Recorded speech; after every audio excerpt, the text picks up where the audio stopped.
There I was, standing behind the dusty counter at Ridgeview Fuel and Supply, when Beverly Lang, the infamous, power-hungry HOA president of Ridgeview Meadows, stormed in, slapped her designer purse on the counter, and barked, "Pump 4, fill it, full tank, charge it to the HOA." When I calmly told her she had to pay first like every other human being, she froze, then pulled out her phone, then dialed 911, and moments later, she was outside screaming, "He's denying essential services to HOA residents. I want him arrested," loud enough for the entire neighborhood to hear. I should have known then. This wasn't a gas dispute. This was the opening shot in a full-blown war with an HOA Karen who thought she owned the whole town. Before we dive into the story, tell me where you're watching from and what time it is there. And if you've ever dealt with a crazy HOA, hit subscribe so you don't miss what happens next. Before I could even process the insanity of being threatened with arrest over 23 gallons of mid-grade gasoline, the day had already begun unraveling in ways I didn't see coming. Ridgeview Fuel and Supply sat right at the edge of Ridgeview Meadows, an HOA so strict they probably had regulations about the number of ice cubes. Residents were allowed to put in a drink. I'd worked the morning shift for almost 8 years, and nothing surprised me anymore. Not the HOA fines people came in ranting about, not the neighbors arguing over mailbox heights, not even the occasional resident demanding we respect their HOA discount, which didn't exist.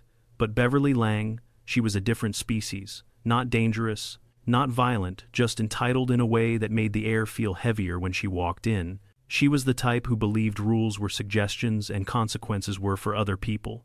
And that morning, she strutted into the station like she owned the asphalt under my boots.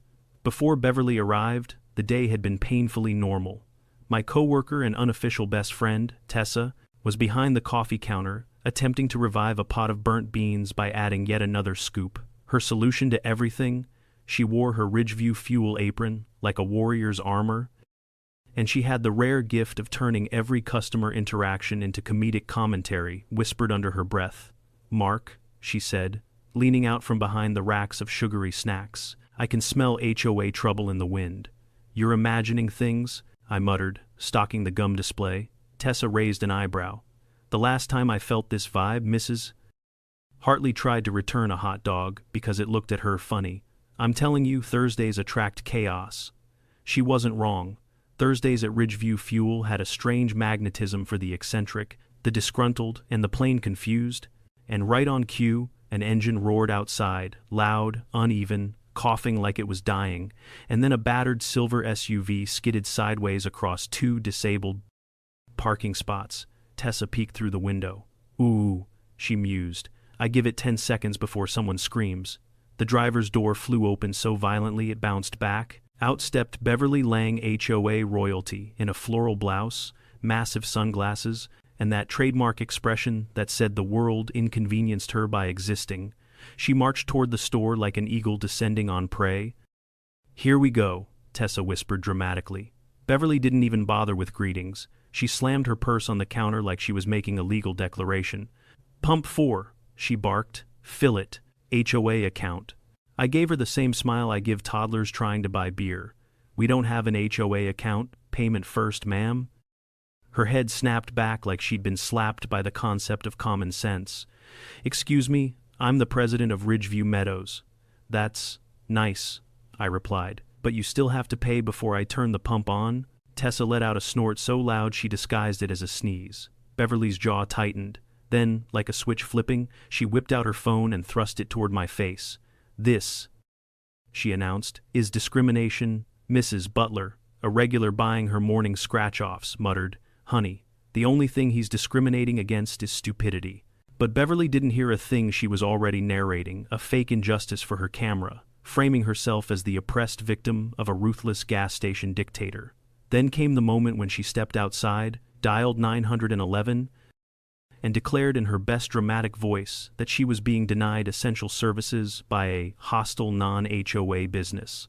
I should have known better than to think the situation would stop there. Beverly never did anything halfway.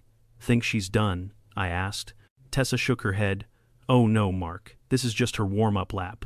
15 minutes later, just as I finished cleaning the slushy machine, a second SUV rolled in, this one covered in American flags, HOA bumper stickers, and handwritten posters taped to the doors. Justice for HOA residents, stop community abuse, and my personal favorite, free gas is a right. Out stepped 3 women wearing matching t-shirts that read Ridgeview Meadows Community Standards Committee. Each held a protest sign in one hand and a phone recording in the other. Tessa nearly dropped the coffee pot. Oh my God. She brought back up. I sighed. We're being protested, aren't we? Congratulations, she said, patting my shoulder. You angered the HOA queen. Now she's assembled her court. Beverly stormed back inside, armed with a clipboard, her expression triumphant as if she'd personally drafted a Declaration of Independence. I am filing an official HOA complaint, she announced, slamming the clipboard onto the counter so hard the register beeped. Against who? I asked. You, she snapped, for denying service to HOA residents, for hostility, for discrimination based on community membership, Tessa mouthed.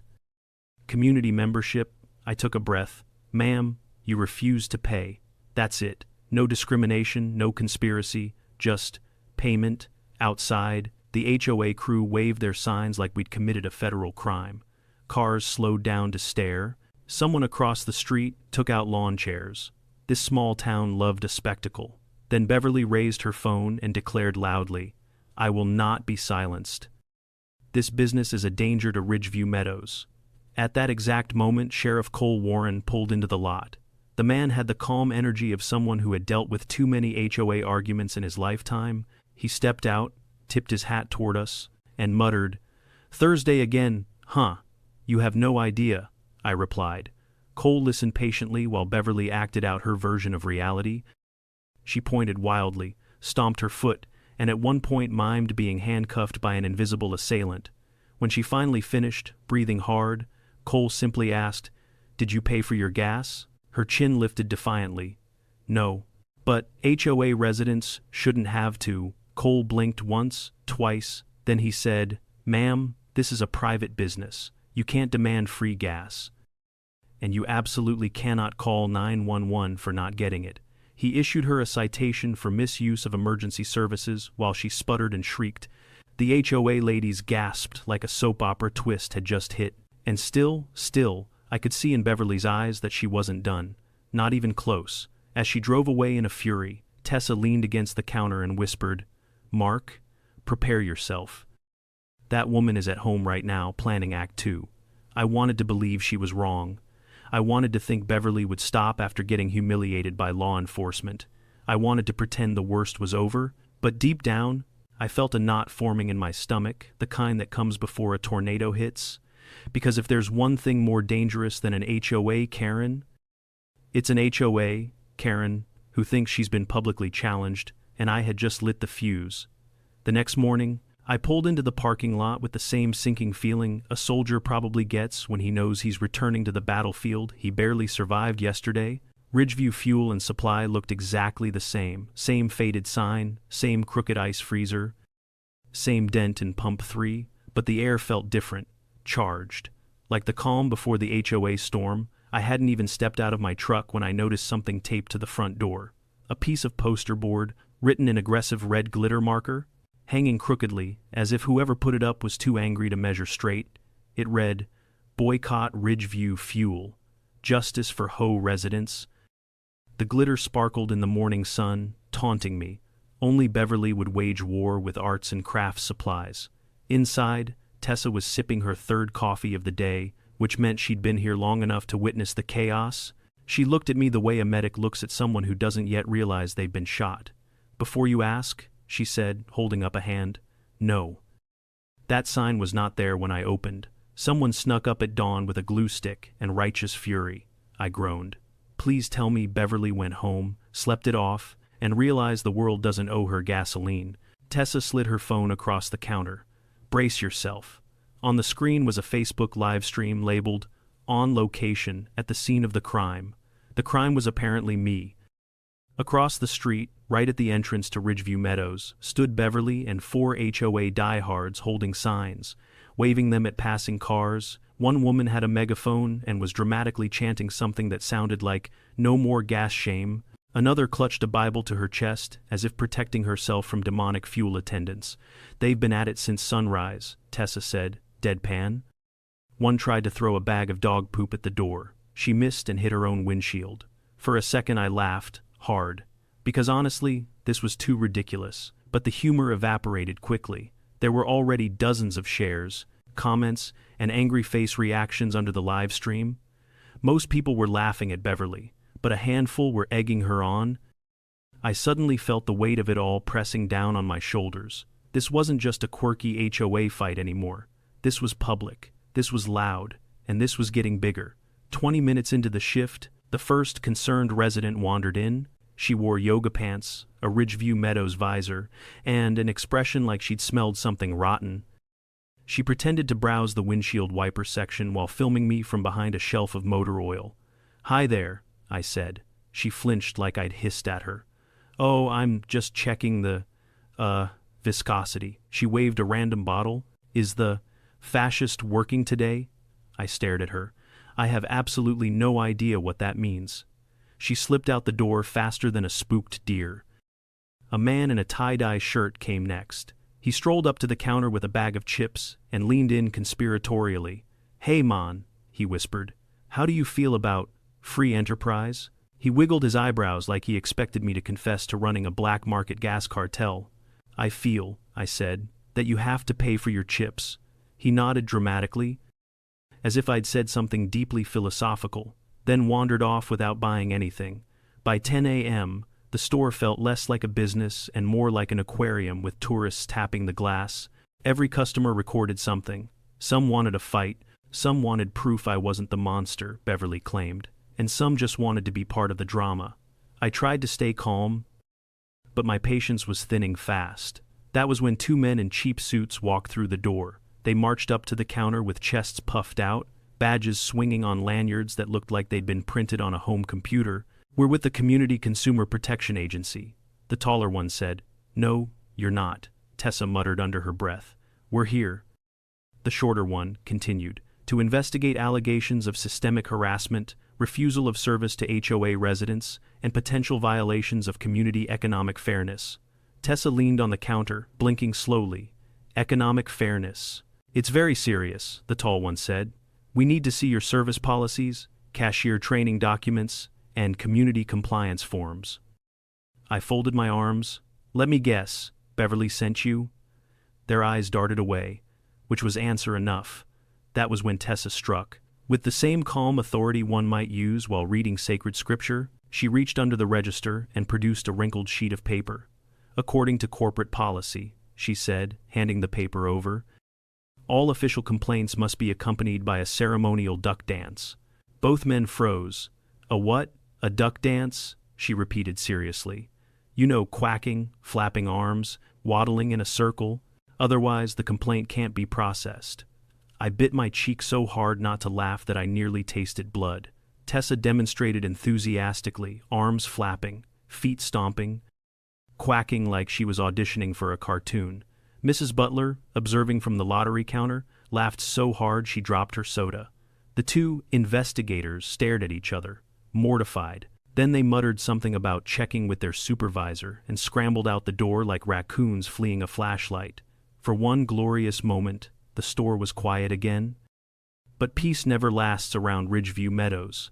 At 11 a.m., Bradley Knox, district manager, my boss's boss, stormed in like a thundercloud wearing khaki pants.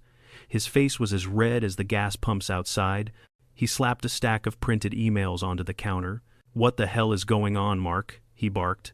"The Chamber of Commerce called me. My insurance agent called me. And now I've got HOA board members demanding a meeting. This station is trending on the town Facebook page. Trending, Mark." I took a breath and explained everything calmly. How Beverly had demanded free gas, how she'd called the cops, how she'd staged a protest, how she unleashed fake investigators like we were living in some dystopian HOA dictatorship. Bradley didn't care about details. He cared about numbers, reputation, revenue. "You fix this," he snapped, "or I suspend you until it blows over." His words hit me like a punch to the ribs. Suspend me. Over Beverly's tantrum, I clenched my jaw, trying to keep my voice steady. So you want me to bow to the HOA and fuel their cars for free? I want the drama gone, he said. I don't care how. He walked out without waiting for my response. The door slammed so hard, a shelf of beef jerky shook. I sat behind the counter and exhaled slowly. My hands were trembling not from fear, but from a new fire building in my chest. This is insane, I whispered. Tessa sat beside me on the little step behind the counter, sipping her coffee like this was all part of the Thursday routine. You know, she said thoughtfully, if Beverly wants war, maybe it's time we stop playing defense. I looked at her. What do you mean? Not pranks, not yelling, something smarter? She tapped her temple. We expose her, everything, her lies, her misuse of authority, her abuse of HOA power. We let the whole town see the truth. I shook my head. Beverly controls the HOA. She has a cult following. Tessa grinned. But I have something she doesn't. What's that? A cousin who works in the mayor's office? I blinked. The mayor, as in the mayor of Cedar Ridge. She nodded. And he owes me a favor. Part of me knew this was madness. The other part, the part that had been humiliated, threatened, filmed, and nearly suspended, was ready to fight back. Tessa leaned closer. Tonight, we gather everything. Security camera footage, the 911 transcript, screenshots from HOA groups, and tomorrow. What happens tomorrow? She smiled like a strategist, preparing to flip a kingdom. Tomorrow, she said, we invite the mayor to the circus Beverly built. Outside, across the street, Beverly lifted her megaphone and screamed something about economic oppression. I closed my eyes, took a breath, and felt the shift within myself. No more being intimidated, no more being painted as the villain, no more letting an HOA dictator decide my fate. If Beverly wanted a showdown, she was going to get one. And this time, the entire town would be watching. By noon, word had already spread farther than I'd ever imagined. Apparently, when an HOA president declares a gas station an enemy of the community, people take notice mostly because it's entertaining. Ridgeview Meadows residents weren't exactly strangers to drama. Most of them lived under the constant fear of fines for harmless offenses like leaving a garden hose visible or choosing the wrong shade of beige paint. Beverly Lang had turned the neighborhood into her personal kingdom, and folks were used to bending under her rules. But seeing her go to war with a gas station, that was new, and people love new. The first real sign of escalation came in the form of 3 HOA board members marching down the sidewalk like a parade of angry mall cops.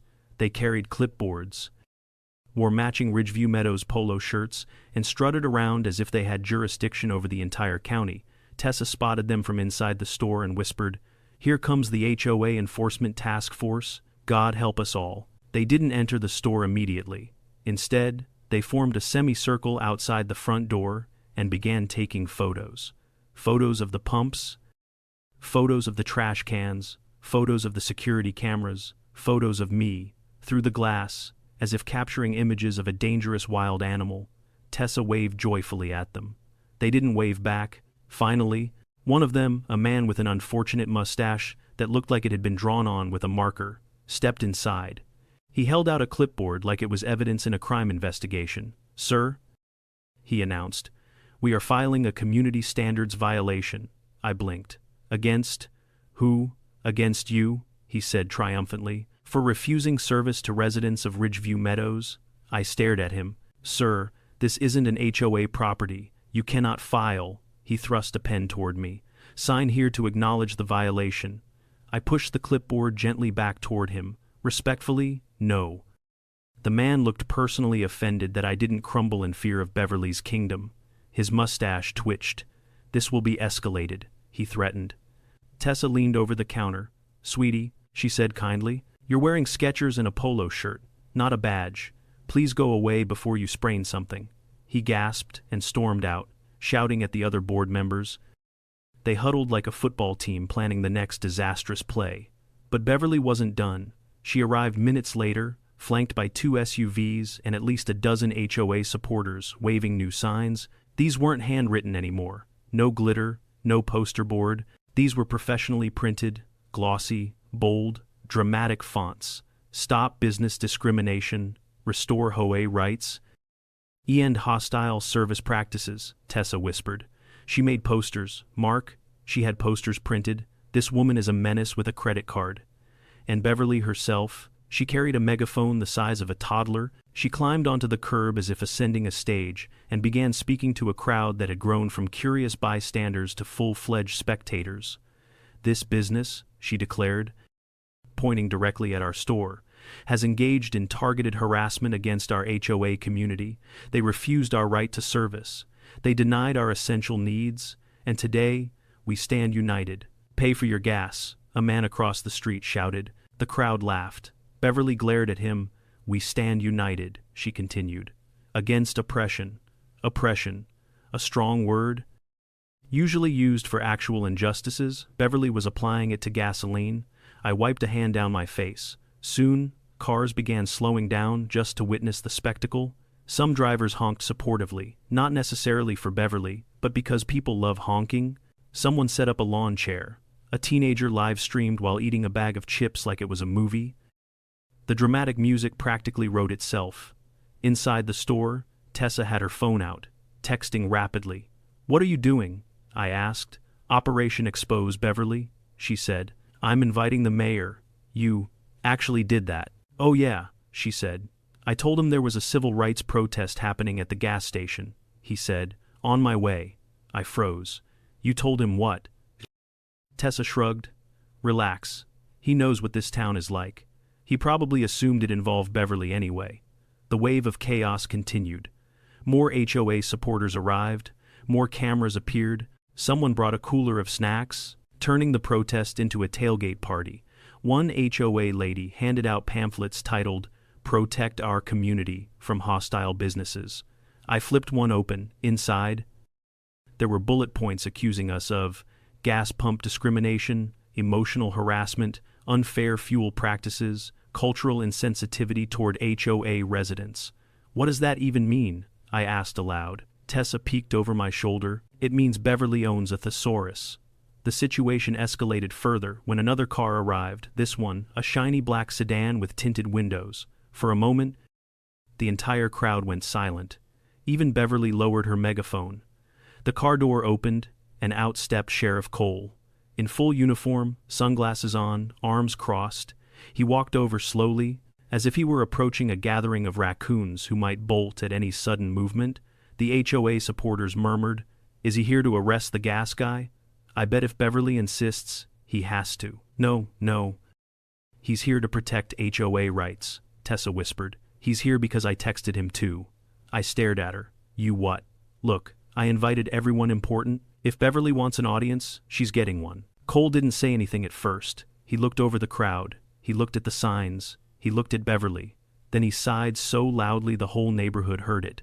"All right," he said. "What now?" Beverly marched up to him, megaphone nearly clipping his chin. "Officer," she declared, "this business is engaged in discriminatory conduct against our HOA. They are targeting residents. They are denying services. We demand justice." Cole blinked. "Ma'am, they told you yesterday to pay for your gas. This is bigger than gas," Beverly insisted dramatically. "This is about community safety." "Ma'am," he said again, "it is a gas station, not a war zone." But Beverly didn't hear him. She turned back to the crowd, ready for Act 2 of her speech. Then another car arrived. A sleek black SUV, polished, official. This time the silence was complete. The mayor stepped out. Mayor Dan Huxley wasn't a man who enjoyed drama, but he enjoyed order. And right now, this intersection looked like a circus. He adjusted his jacket, walked forward, and surveyed the madness. Beverly rushed toward him. "Mayor Huxley," she cried, "thank goodness you're here." He held up a hand. "Beverly, before you begin, why is half the neighborhood blocking the gas station?" She launched into a frenzied recap that included words like oppression, discrimination, hostile workplace, violation of HOA dignity, and of course, economic abuse. The mayor listened, patiently. Too patiently. That was the first sign he was about to destroy her. When she finished, he clasped his hands behind his back. "Beverly," he said, "did you pay for your gas?" The crowd went still. Beverly blinked. "That's irrelevant." "It's extremely relevant," he replied. Then, like reading from a script, he calmly and publicly recited her history of HOA overreach, threatening to sue neighbors over seasonal wreaths, trying to ban chalk drawings on sidewalks, filing complaints over wind chimes, attempting to enforce a curfew on non-HOA residents who live nowhere near Ridgeview Meadows, even trying to pass a rule banning excessively joyful laughter after 9 p.m. People in the crowd nodded, some chuckled, a few actually clapped. Beverly's face turned a shade of red I'd never seen on a human before. "This community," the mayor continued, "is tired of your theatrics," she sputtered, trying to respond, but the mayor simply raised his hand again. "And for the record," he added loudly, "this gas station is not under HOA jurisdiction. You cannot demand free services, you cannot weaponize your position for personal gain, and you absolutely cannot stage protests that block public access." The crowd erupted, some laughing, some cheering, some recording. Beverly looked around frantically, realizing her loyal supporters were no longer loyal. Their signs slowly lowered, their phones stopped recording, some quietly backed away. She'd lost them, completely. Tessa leaned toward me. "This," she whispered, "is better than television."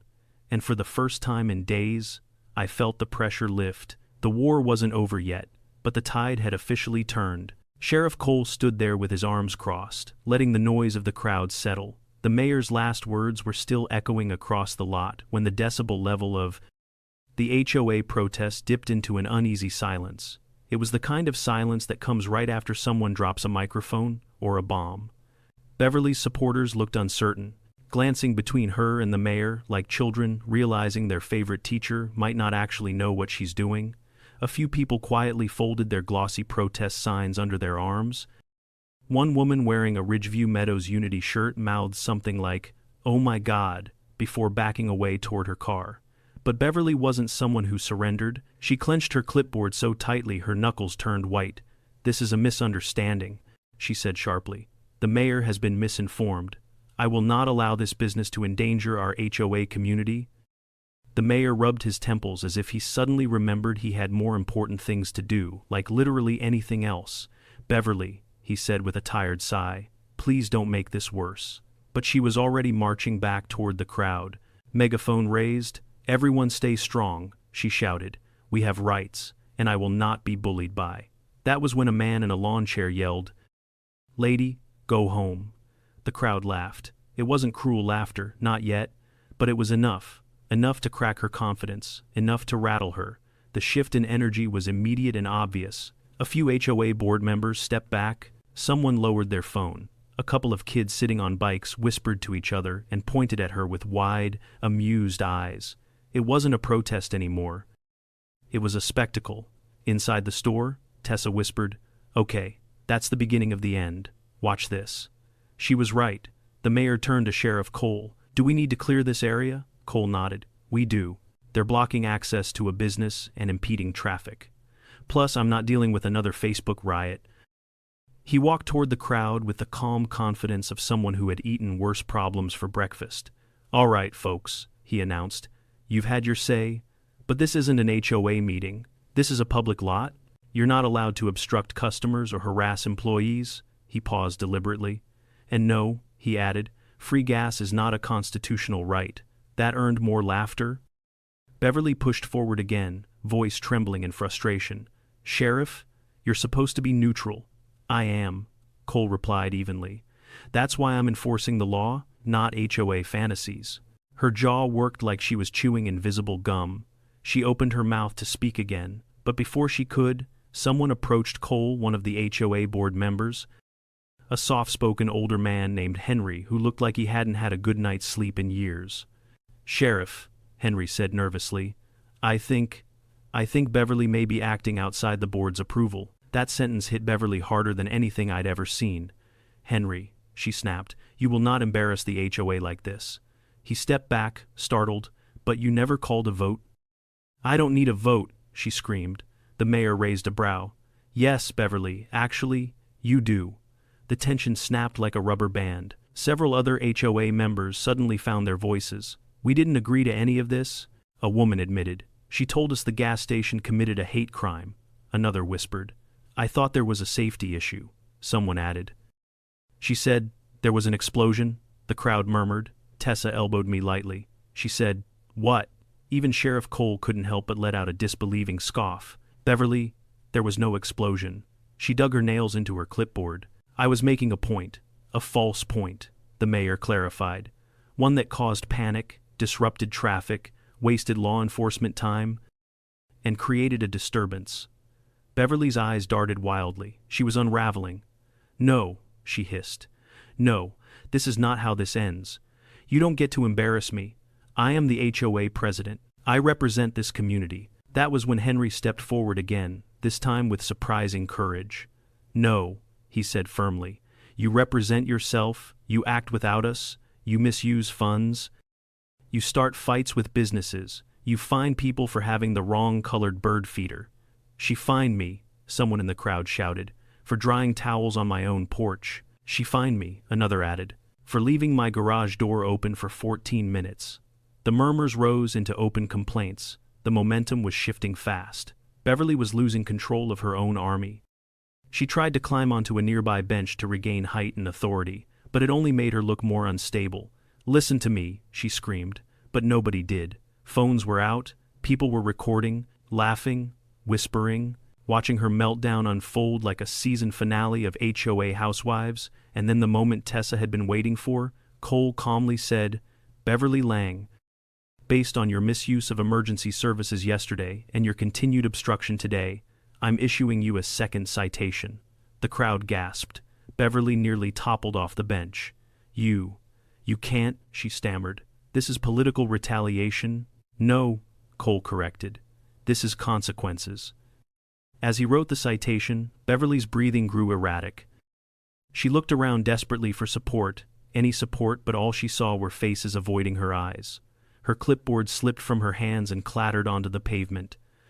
I will sue all of you, she whispered. Every single person here, you'll regret this. Nobody replied. Instead, the mayor turned toward me toward the gas station and said in full view of everyone, for the record, this business did nothing wrong.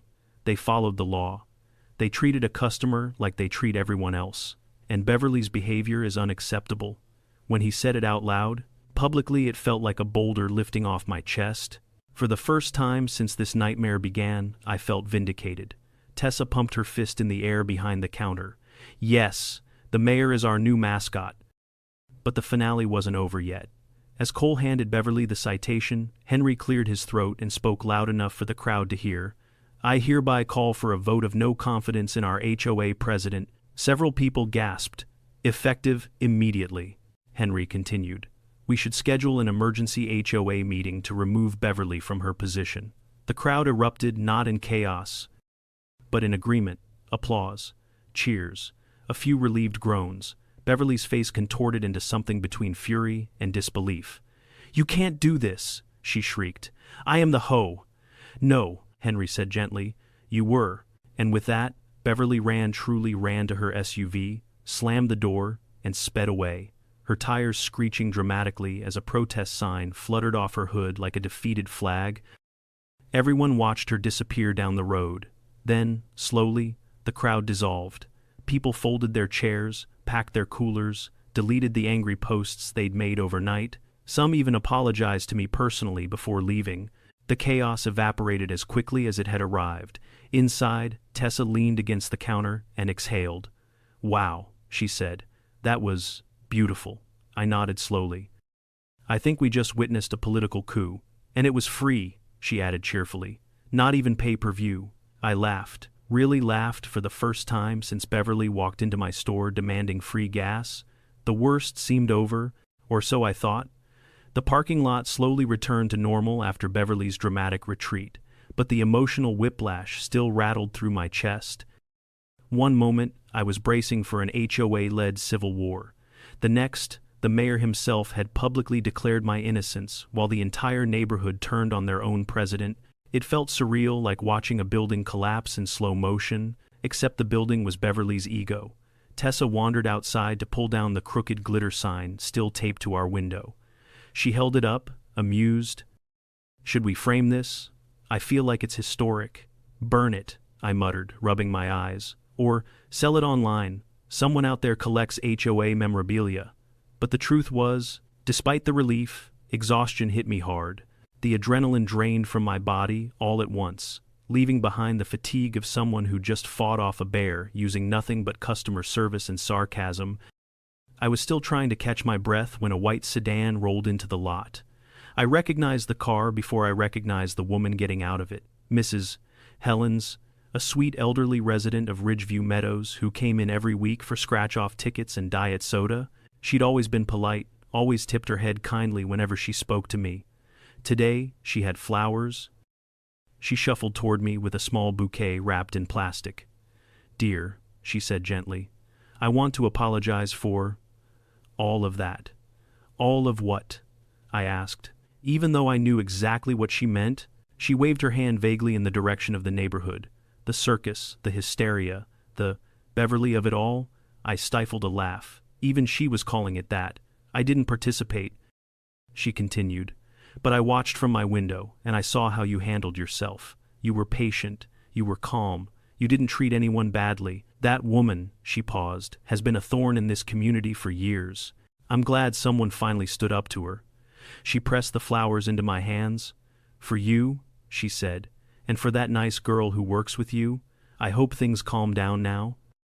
I thanked her, genuinely touched. She left with a smile, and for a moment, everything felt peaceful. But peace is fragile when your business sits on the border of an HOA war zone. By mid-afternoon, my district manager, Bradley, returned, though this time, he didn't storm inside like a corporate thundercloud. Instead, he hesitated at the doorway, cleared his throat, and approached the counter with the cautious humility of someone attempting an apology. "Mark," he said, I heard about what happened. You were here this morning," I reminded him. "Right," he said quickly. "But I heard what the mayor said, and the sheriff, and pretty much the entire town." He scratched the back of his neck awkwardly. "I may have overreacted earlier, and I shouldn't have threatened suspension before hearing your side." I nodded slowly, letting him stew in it. He'd earned a little discomfort.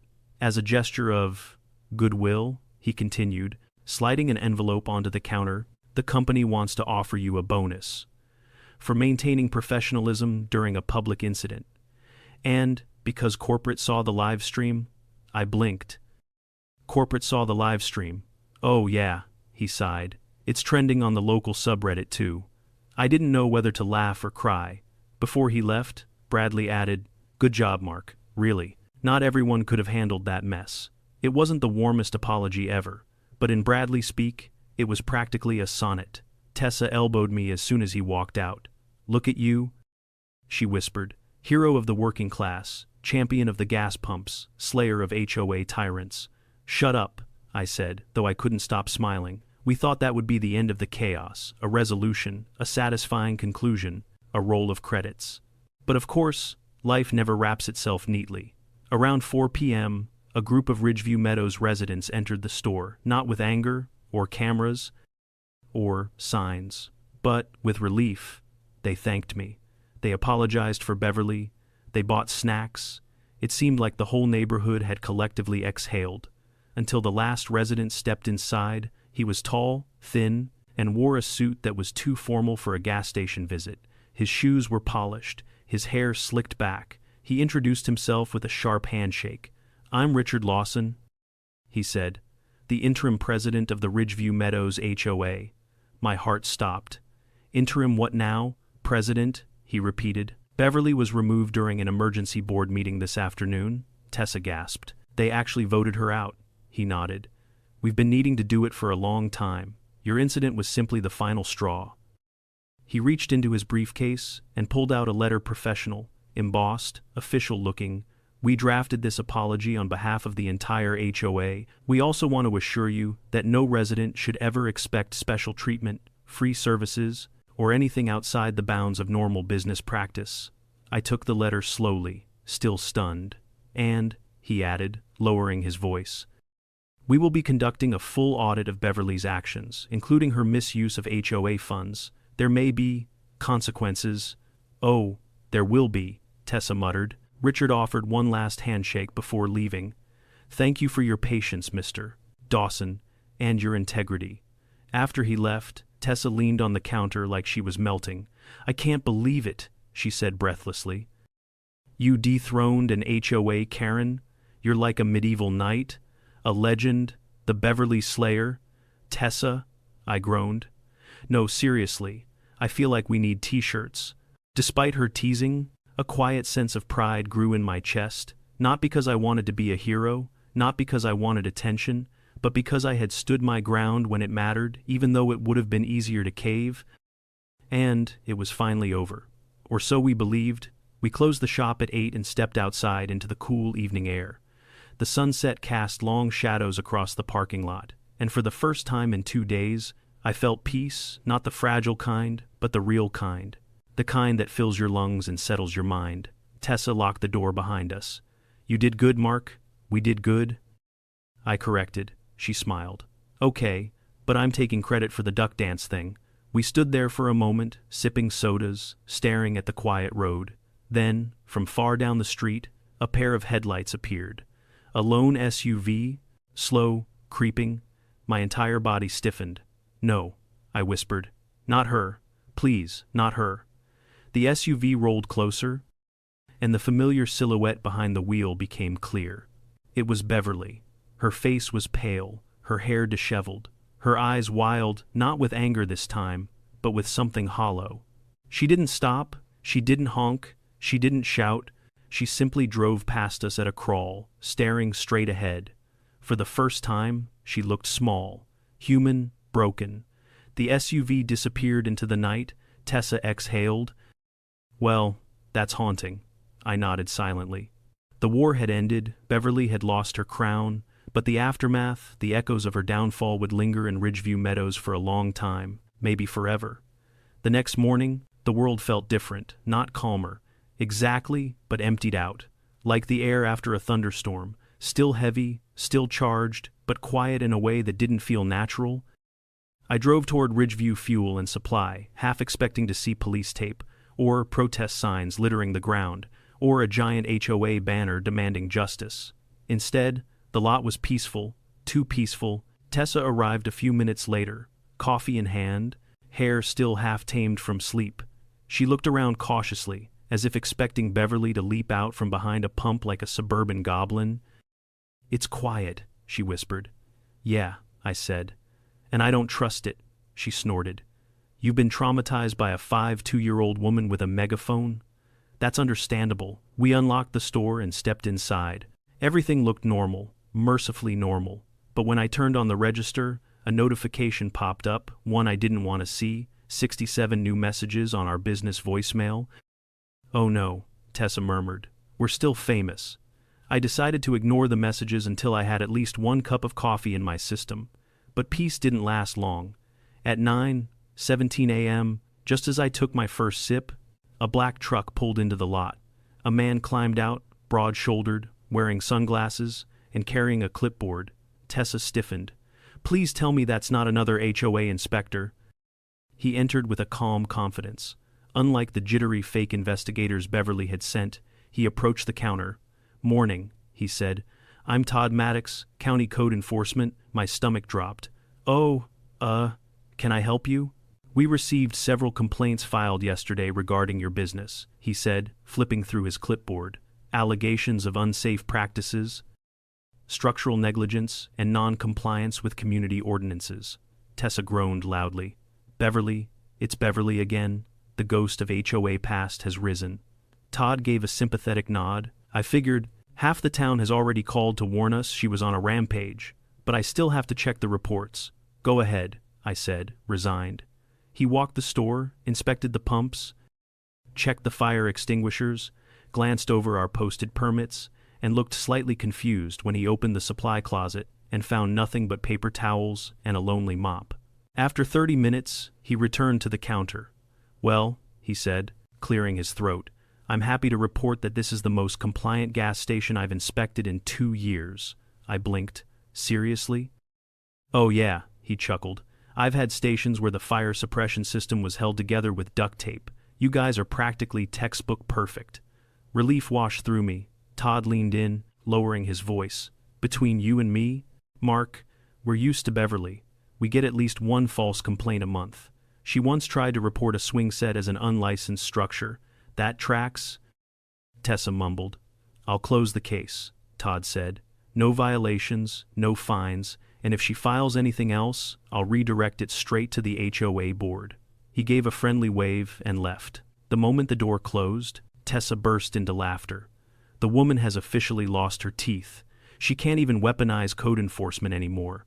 I'll drink to that, I said, raising my coffee. But the universe wasn't done. Not yet. Around noon, a man in his late 40s wearing a Brooks Brothers suit entered the store. He carried a leather briefcase and moved with a kind of polished authority that set off alarm bells in my head. Good afternoon, he said smoothly. My name is Attorney Samuel Trent. I represent the Ridgeview Meadows Homeowners Association. Tessa choked on her gum. They lawyered up. Samuel adjusted his tie. I'm here to discuss the potential civil liabilities stemming from yesterday's events. I stared at him. Civil liabilities? Against who? Me. The business? The HOA board is evaluating damages to community reputation, he replied, and how the gas station's actions may have contributed. I actually laughed. It came out high-pitched and borderline hysterical. Your client Beverly staged a protest, blocked access to my business, and screamed through a megaphone that we were oppressing her right to gasoline. Samuel nodded calmly. Yes, and she alleges your refusal to provide service ignited the situation. I didn't refuse service, I snapped. I refused free gas. Tessa crossed her arms, stepping closer, and your precious HOA president called 911 because she didn't want to swipe her card. Regardless, Samuel continued, the board is obligated to explore all avenues. I felt the floor tilt beneath me. The relief from earlier evaporated. So, you're suing us, he hesitated. Not exactly. The board is divided. Some members believe Beverly acted alone. Others fear that if no action is taken, she may sue the HOA herself for lack of support. They're trying to decide on the cleanest legal direction. Tessa threw her arms in the air. Unbelievable. She nuked her own HOA, and now she's threatening to sue them. Samuel sighed. I'm not saying she has a case. I'm saying she is. Persistent. He placed a card on the counter. If the HOA decides not to pursue action, you won't hear from me again. But if Beverly pushes her narrative, we may require a statement from you. As he left, Tessa muttered, I swear, Beverly is like glitter. Even when you think you've cleaned it all up, there's always some stuck somewhere. I couldn't help but agree. The afternoon came and went in waves. Some customers came in just to gossip. Some thanked me again. Some wanted selfies as if defeating an HOA tyrant had made me famous.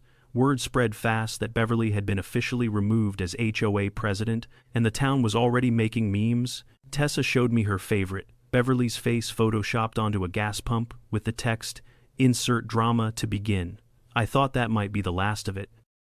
But the real twist, the one I never saw coming, showed up at 5:42 p.m. The bell above the door jingled softly. I looked up, already expecting another apology bouquet or a curious resident. Instead, Beverly herself walked in. No sunglasses, no megaphone, no clipboard, no entourage. Just Beverly, small, tense, and strangely quiet. Tessa froze mid-sip of her soda. Beverly approached the counter, eyes tired, shoulders slumped. She looked like someone who hadn't slept since the earth cooled. "Mark," she said softly. I blinked.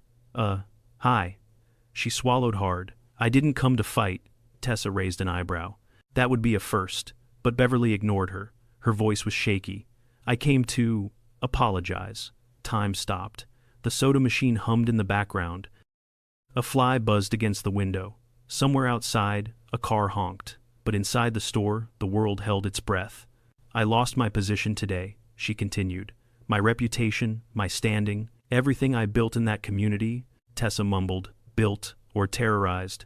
Beverly winced, but kept her gaze on me. "I don't expect forgiveness, and I know I embarrassed myself. The entire town saw it. But I panicked." "About what?" I asked carefully. She hesitated, then, "Control." She exhaled shakily, as if admitting it hurt. "When I felt like I was losing control, I overreacted, and I dragged everyone into my mess, including you. I didn't know what to say." She looked at me, eyes glossy. "You didn't deserve that. I'm sorry." Tessa stared. Stunned into silence for the first time in her life, Beverly took a small envelope from her purse and placed it on the counter. "I withdrew all complaints," she said. "Everything, even the ones I filed with the county. This is a written statement confirming it." I hesitated, then picked up the envelope. Inside was a signed letter, retracting every accusation. She stepped back. "That's all? I won't bother you again." And with that, quietly, without theatrics, she walked out. Tessa whispered, "Well, damn. Character development?" I didn't know how to feel. Relieved? Suspicious? Grateful? Maybe all of it? Or maybe Beverly's downfall had shaken her enough to see herself clearly for the first time. Whatever the case, the war was finally over. The store felt lighter, so did I. As the sun dipped behind the rooftops of Ridgeview Meadows, casting long shadows across the quiet street, I realized something. This wasn't just about gas. It had never been about gas. It was about standing firm when someone tried to use power they didn't deserve, about refusing to yield to intimidation, about letting truth win even when lies screamed louder. And somehow, despite everything, we had survived. The next few days rolled in quietly, almost suspiciously so. After the chaos Beverly had unleashed, the silence felt unnatural, like the town was collectively holding its breath. Customers trickled into Ridgeview Fuel and Supply as usual, but the energy was different. People spoke to me with a kind of reverence, as if I were some knight who had slayed a dragon and saved the village. Tessa leaned into that narrative far too enthusiastically. Every time someone brought up the incident, she'd clap me on the back hard enough to bruise and announce, "Yep, that's our Mark, defender of pumps, protector of receipts, the HOA's worst nightmare." I'd roll my eyes, but, truthfully, part of me was proud. I hadn't set out to challenge the HOA or to expose their tyrant queen, or to become a meme on the Cedar Ridge Facebook page. I just wanted to do my job without being arrested for refusing to hand out free gasoline. But something about standing up to someone who had bullied an entire community, it felt good, right, long overdue. Still, I kept waiting for the other shoe to drop, for another complaint, another protest, another SUV, covered in handmade posters. Trauma does strange things to a man. By the fourth day, when nothing catastrophic had happened, I finally allowed myself to breathe. Life settled into a rhythm again. The pumps hummed, the slushy machine groaned. A trucker bought 3 hot dogs and an energy drink and somehow didn't die on the spot. Everything made sense again. But there was still one last thread in this story that needed tying. And it found me sooner than I expected. Late afternoon sunlight slanted through the store windows, casting warm gold across the counter. Tessa was rearranging the candy display, mostly because she liked to eat the rejects, when the bell above the door jingled. It was Richard Lawson, the new interim HOA president. This time, he wasn't in a business suit. He wore jeans and a polo shirt, like a man who was finally free from the tyranny of mandatory professionalism. "Mark," he said, offering a friendly nod. "Mind if I talk to you for a moment?" I stepped aside. "Sure. Everything okay?" "Actually, better than okay," he smiled. "We held a formal vote last night. Beverly is permanently removed. No appeal, no loopholes, no second chances." Tessa clapped once. "I'd like to thank the Academy," Richard continued, pretending not to hear her. "We're also revising several HOA bylaws to prevent abuses of power like the ones she committed. Transparency measures, audit requirements, limits on unilateral decisions, the works." "That's good," I said honestly. "The neighborhood will be better off." He nodded, then hesitated. "There's more. We found things." My stomach tightened. "What kind of things?" He lowered his voice. "Emails, misuse of HOA funds, personal expenses charged to community accounts, unauthorized fines, misleading statements in official documents. It's a long list." I exhaled. "I'm guessing the HOA isn't ignoring it." "Definitely not," he said. "The board is moving forward with legal action. We're working with the city attorney, and," he placed a stack of papers on the counter, "we're clearing your name completely." "Was it unclear?" Tessa scoffed. Richard shook his head. "Not anymore. This is the official record of our investigation. It states that you did nothing wrong, that Beverly acted alone, and that her accusations were false." He slid the paperwork toward me. "Professional, stamped, signed by every board member. For the first time since this nightmare began, I felt the weight truly, completely lift. "Thanks," I said, and meant it. "Really," Richard smiled. "If the neighborhood gives you trouble again, call me directly. I want Ridgeview Meadows to be known for more than, well, Beverly." "She's going to haunt the place forever," Tessa muttered. Richard chuckled. "Probably, but we'll deal with it." He waved goodbye and left. As soon as the door shut, Tessa spun toward me. "Dude, you're a freaking legend." I shook my head. "I'm a guy who almost lost his job because someone demanded free gas." "A legend," she repeated, poking my chest, "with paperwork to prove it." We laughed, and for the first time, it didn't feel like relief. It felt like victory. But the story wasn't truly finished until the universe offered its closing scene. And that moment arrived that same evening. The sun dipped behind the ridgeline, turning the sky a deep orange. We stepped outside to take a break, sodas in hand, watching the road settle into twilight. The day had been calm, the kind of calm that lets your nerves finally unclench. Then a car approached. Slowly, carefully. A beige sedan with a dented bumper. Tessa whispered, "Is it?" "No," I said instinctively. "It can't be." But it was. The sedan pulled into the lot, hesitated, then parked crookedly. The driver's door opened, and Beverly stepped out. Except she wasn't Beverly the HOA tyrant anymore.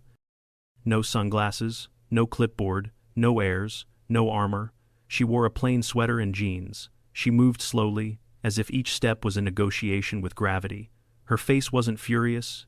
It was tired, hollow, human. I straightened. Tessa tensed beside me. Beverly stopped a few feet away. Her eyes lifted to meet mine. There was no fire in them, only resignation. "I heard," she said quietly, "that the HOA cleared your name." I nodded. "They did." She swallowed. "Good. That's good." Tessa crossed her arms. "So what now? Want to accuse him of stealing your gas molecules from the air?" Beverly flinched. "I'm not here to fight." She took a deep breath. Her voice cracked. "I lost everything. My title, my influence. My home might even be at risk if the board sues me. I spent so long controlling everyone else that I didn't see what I turned into." Silence stretched between us. "I'm sorry, Mark," she whispered. "You didn't deserve any of it, and I don't expect forgiveness. But I needed to say it." She reached into her pocket and pulled out a small card, handwritten, the words shaky but sincere. "I wrote you a proper apology, for everything." She extended the card. I hesitated, then took it. "Thank you," I said quietly. She nodded once, stepped back, and without another word, returned to her car.